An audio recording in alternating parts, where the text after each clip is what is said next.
Salah seorang sejarawan dan pemikir muslim yaitu Imam At-Tabrani menyebutkan bahwa Nabi Idris adalah orang yang memiliki kebijaksanaan yang besar dan pengetahuan yang luas.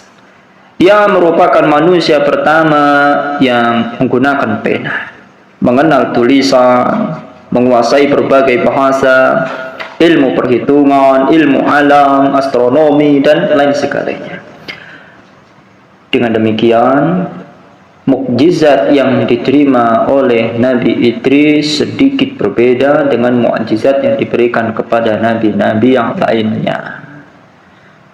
Jika sebagian besar nabi mendapatkan mukjizat bagi diri dan umatnya saja, maka tidak demikian dengan Nabi Idris. Allah Subhanahu wa taala menganugerahkan pengetahuan kepadanya sebagai pintu masuk bagi pengetahuan manusia kelak di setiap zamannya, termasuk manusia setelah zaman Nabi Idris hingga akhir zaman.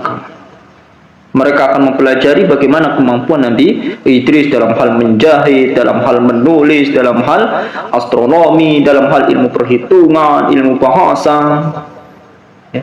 Dan meskipun perlu kita ketahui sebagai manusia pertama yang memiliki pengetahuan yang luas, namun Nabi Idris tidak pernah sombong dan angkuh.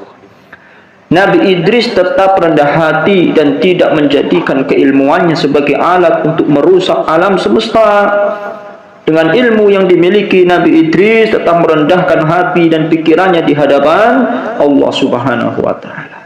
Tentu kita semestinya juga meniru kerendah hatian Nabi Idris alaihissalam dalam hal penguasaan ilmu pengetahuan. Kita banyak membaca, kita banyak memahami, mempelajari sesuatu, kita miliki ilmu tersebut, kita manfaatkan ilmu yang kita miliki untuk amal soleh, ya, dan tidak sedikit pun menanamkan kesombongan atas ilmu yang kita miliki, ya. Nanti jadinya seperti siapa? Qarun merasa hebat dan dia mengakui bahwa kekayaan, kenikmatan yang dia miliki pada waktu itu hasil dari apa? Kecerdasan, kepintarannya dia dalam mengelola administrasi, mengelola keuangan, mengelola bisnis. Dia merasa pintar dengan ilmu. Dia sombong, Allah hancurkan tidak? Hancurkan.